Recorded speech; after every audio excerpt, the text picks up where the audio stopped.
Welcome, fellow bookworms, to Tibra's Den. My name is Whitney, and it is day 11 of Bookmas.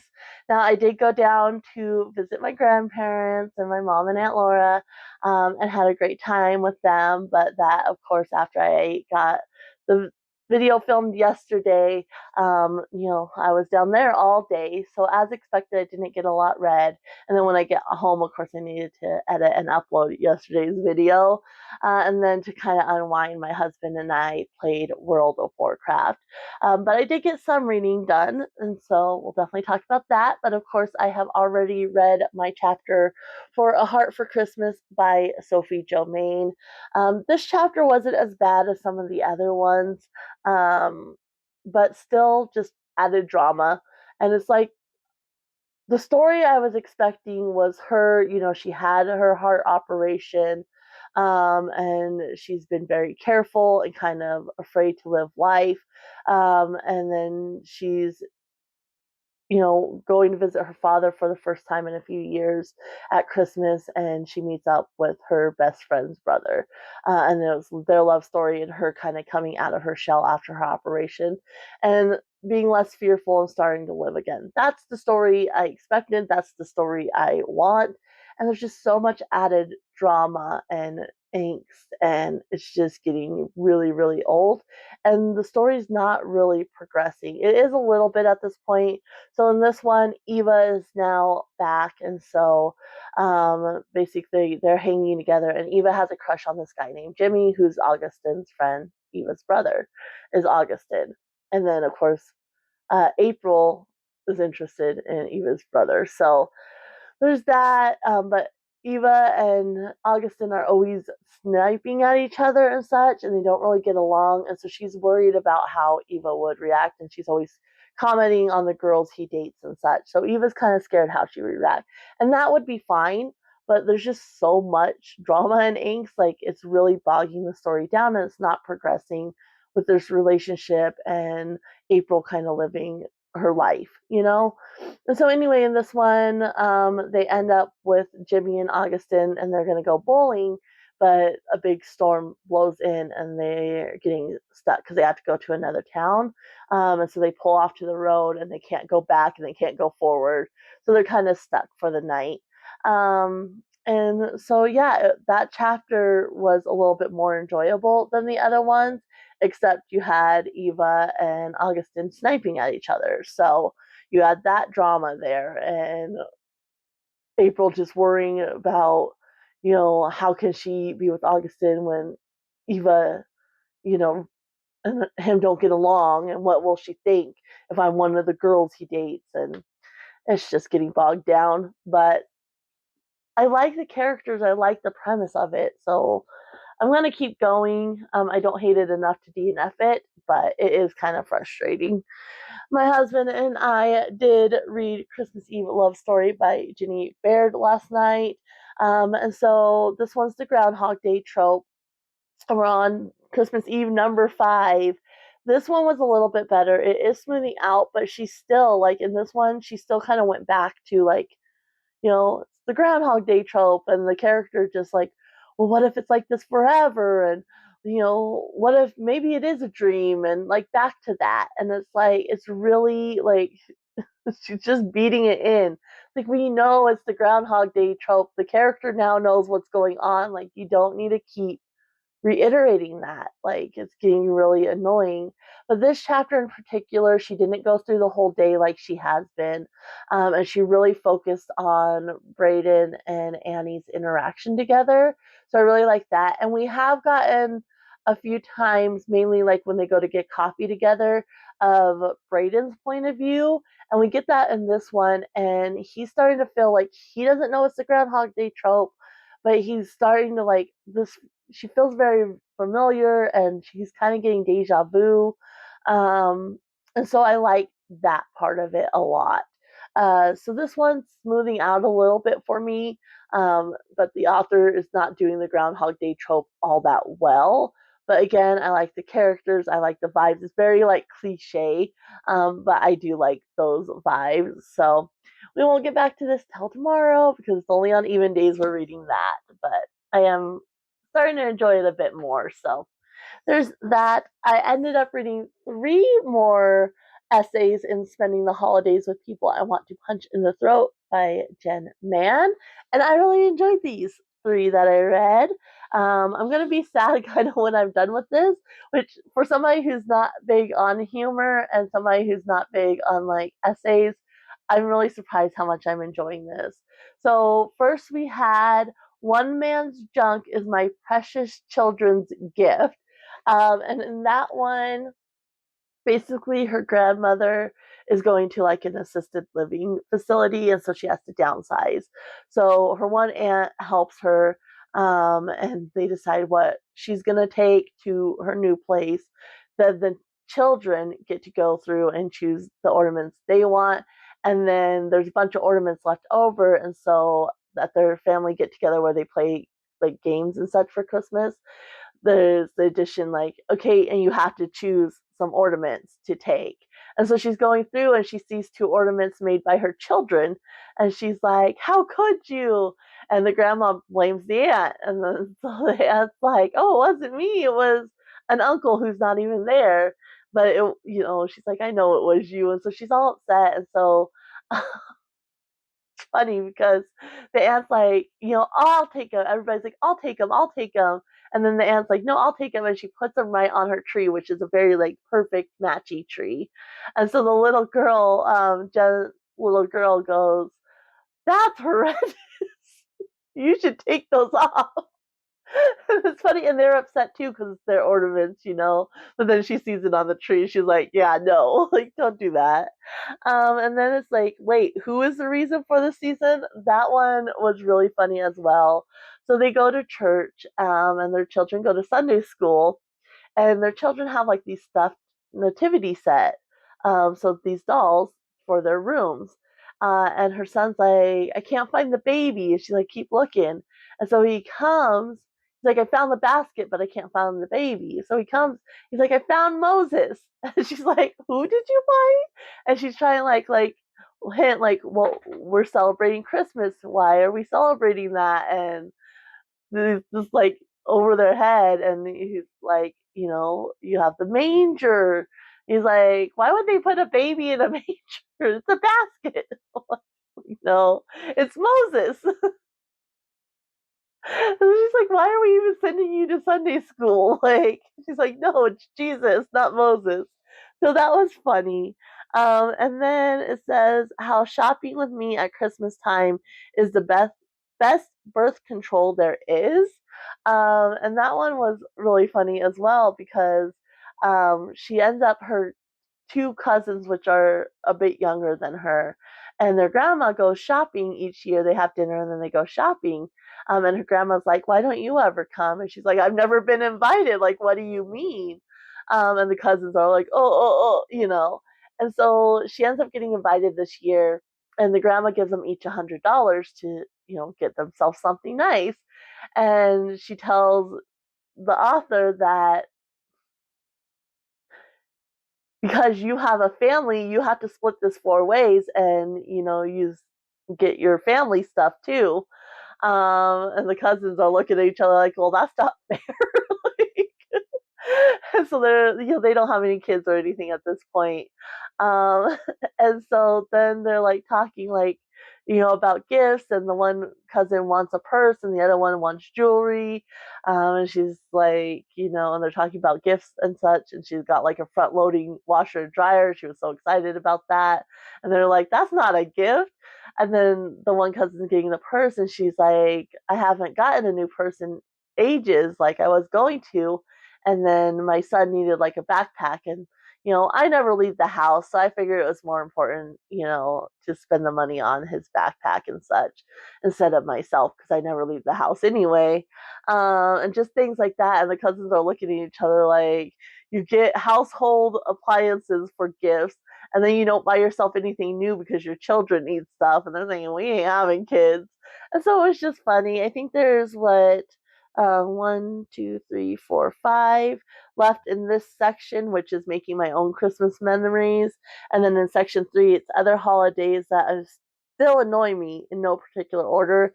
And there's 5 in that one as well. So if I keep reading like 2 a night, like I said, last night I ended up reading 3, but if I keep reading 2 a night, I'll read this for 5 more days, which I'll be kind of sad when this is over. So even though this isn't typically my thing, I'm really enjoying that. So there's that one. I did start Let It Snow by John Green and Maureen Johnson. I can't, Maureen Johnson and Lauren Miracle, sorry, there's 3 authors.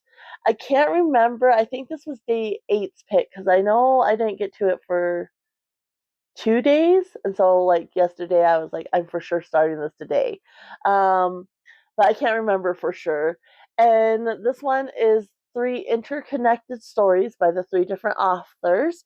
So you have the Jubilee Express by Maureen Johnson, which is the one I'm reading because that's the first story in here. Then you have A Cheertastic Christmas Miracle by John Green and The Patron Saint of Pigs by Lauren Miracle.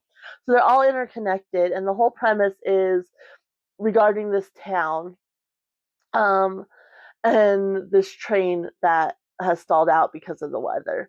So in this first one, we have Jubilee, and she's supposed to go to her boyfriend's for his family's annual shindig. They call it smorgasbord, and her parents every Christmas Eve go to this place to get the new building for their Christmas village. And she's named after, her name is Jubilee, and she's named after one of these buildings. And you want the numbered buildings because they're super rare. And before the company would make 100 of them, well, they dropped it down to 10 the previous year. And so there was issues the previous year, and then her parents go to line up and spend the night and such, and a big fight breaks up. Her parents end up getting arrested. And so their neighbor, who is a lawyer, not their lawyer, but just a lawyer, ends up coming, and he's like, they called me, used their phone call to call me, and you're going to your grandparents. She's like, no, I'm supposed to go to my boyfriend. He's like, nope, you're going to your grandparents, but flights are shut down, so you got to go on the train. Well, the train ends up getting stuck because it hits a big snowdrift, and they're outside this town, and there's a Waffle House. And so the train, like everybody's like bought up all the food, like they don't have enough food or anything, and it's cold. They're trying to conserve energy. So she's like, I'm just gonna walk across the interstate and go to that Waffle House because they're gonna have food and it's gonna have warmth. So she walks across, and that's kind of where we leave it. She's in this Waffle House, and there's a group of cheerleaders, which I know is going to tie in with John Green's story, the Cheertastic one. And so, yeah, I'm looking forward. I really enjoyed it. I read like 38 pages, I think, last night. Yeah, 38 pages last night. And I really enjoyed it. And that's the thing, this is YA too. Like, but it's definitely done better. Like I enjoy YA. It's just with all the drama and the angst in A Heart for Christmas, it's just but this one is really enjoyable. I like Jubilee narration in particular. Like she's funny, and I like her character and the way she's narrating the story. So really enjoying this. Looking forward to diving into this more today. Unfortunately, that meant I did not get started on yesterday's pick, which is A December to Remember by Jenny Bayliss. I'm so excited to get to this though, because like I said yesterday, I did enjoy this author's writing last year. And the fact that it's about the 3 sisters and such, I'm really looking forward to diving into this today. So it's going to be another full reading day after I get this video edited and uploaded. And then, of course, we are going to be reading the next story in Mystery for Christmas, which is edited by Cynthia Manson. And this one is going to be, I'll tell you here in a second, The Marley Case by Linda Haldeman. Um, and so, yeah, like these have been kind of hit and miss. But the last story I did enjoy, so I'm hopefully we enjoy that one as well. And so that will be what my husband and I are reading tonight. And then, of course, we need to see what today's pick is. Again, it's kind of the size of a contemporary romance, and it is a paperback. So maybe another contemporary romance, which I wouldn't be mad about getting 2 back to back. Like I said, I did try to have my husband disperse them, but I have a feeling it's that because I don't see it being anything else. But that would make it a little easier for me to catch up too. So let's go ahead and see what this is. If I can get it open. I'm not going to struggle as much today. Still kind of struggling a little bit. There we go. Loosen the top and the bottom maybe. Okay, let's see what we got here.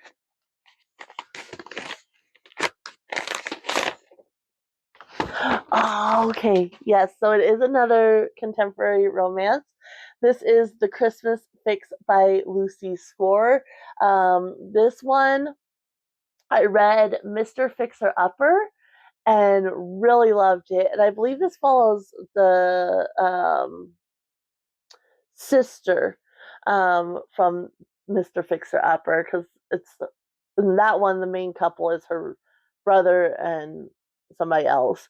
So I think this follows the sister, and I really enjoyed Mr. Fixer Upper. So when I saw that it had which I actually read that one, so I had gotten this one, and then I was like, oh, it's part of a series, like kind of a companion to. But it's just the 2 books, so it's not like a full series. And so I got Mr. Fixer Upper, and I wanted to read it before I did this one, because I knew I was going to read this at Christmas. So that's the whole reason I read Mr. Fixer Upper in the first place. And like I said, I really loved it. So this one says she's going to save Christmas just to spite him. Single dad and town manager Noah Yates has always taken his responsibilities seriously, but when a late season hurricane turns Merry Connecticut into a disaster, he's left scrambling to pick up the pieces of the home he loves. That is until renovation expert and reality TV star Catalina King shows up with a camera crew and a budget big enough to put the town back together. It seems like the perfect Christmas gift, but Noah isn't so sure. He doesn't want a celebrity diva capitalizing on their tragedy or filling his daughter's head with visions of glitz and glam. The last time Kat was in town, after all, she caused nothing but trouble. Kat is used to being underestimated, but Noah has an uncanny knack for getting under her skin. They can't be in a room together without rubbing each other the wrong way, except for that time in a dark alley where the rubbing was just right. Can these enemies work together to pull off a Christmas miracle, or will their fighting leave them both on the naughty list? So, you got a single dad trope, you got enemies to lovers, and yeah, I'm really looking forward to this. I like Kat's character pretty well in the first book. So fingers crossed I really enjoy this one as much as I did the first one. So oh, we got a baby. We got a baby, but there's nowhere for her. She said, that's okay, I'll just sit on my big sister. It's fine. Dogs are getting restless. So yeah, we got some reading to do here.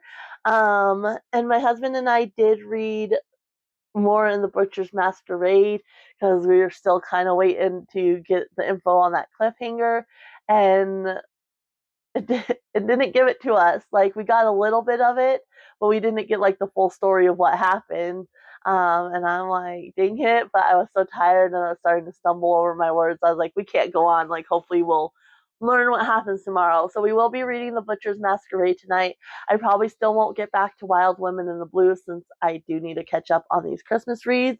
But this is what we're looking at tonight because, of course, I've already read my chapter for A Heart for Christmas. So this is what we're looking at. We're up to 4 books again on our normal Bookmas rotation. And then, of course, we have my husband and I's Avid read.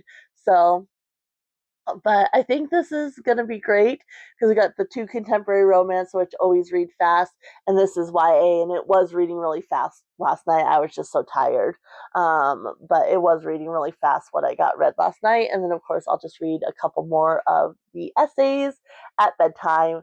So I'm gonna go get to work on. Well, I'm gonna get this video up, then I'm gonna get to work on reading, and I'm gonna spend the whole day reading, and then tomorrow I'm just gonna be focusing on laundry, and we're gonna do a crock pot like stew. So I'll get that going, and then I'll also spend the majority of tomorrow reading. Tomorrow's book looks like it's a thinner one, so fingers crossed I can get a lot read in the next 2 days. But I will be back tomorrow to let you know how I did today and see what it's looking like. So see you then.